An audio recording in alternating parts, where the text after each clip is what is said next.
আসসালামু আলাইকুম। সব আলিম জিকানো একমত ইয়া ইসেনো মাঝখানো দালালি অর্থ।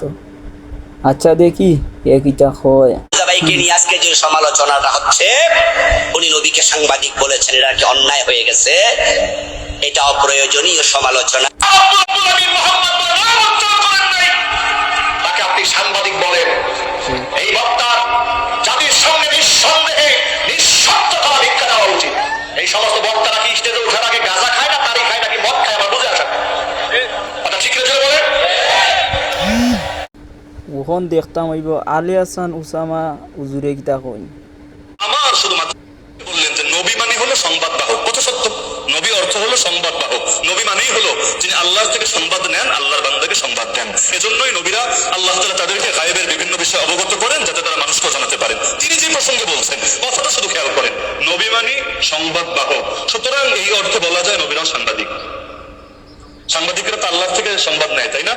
আল্লাহর থেকে গায়েবের সংবাদ নেয়, তাই না? নিয়ে আল্লাহর বান্দাদেরকে দেয়, তাই না? নবীরা এই অর্থ সাংবাদিক, যে নবী অর্থ হলো সংবাদ বাহক। নাউযুবিল্লাহ। আমার শুধু মাথার মধ্যে এটাই চিন্তা হচ্ছে, দুদিন পর যদি এই কথা বলে রাসূল অর্থ বার্তা বাহক, আমার নবী শুধু নবী না, আমার নবী রাসূল।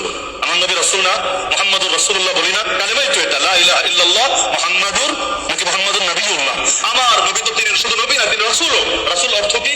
বার্তা বাহক। তিনি মেসেজ নিয়ে যান, বার্তা নিয়ে যান। দুদিন পর যদি বলে এই অর্থে ডাক পিয়নরাও রাসূল, বা আমার রাসূল ডাক পিয়ন। নাউজুবিল্লাহ।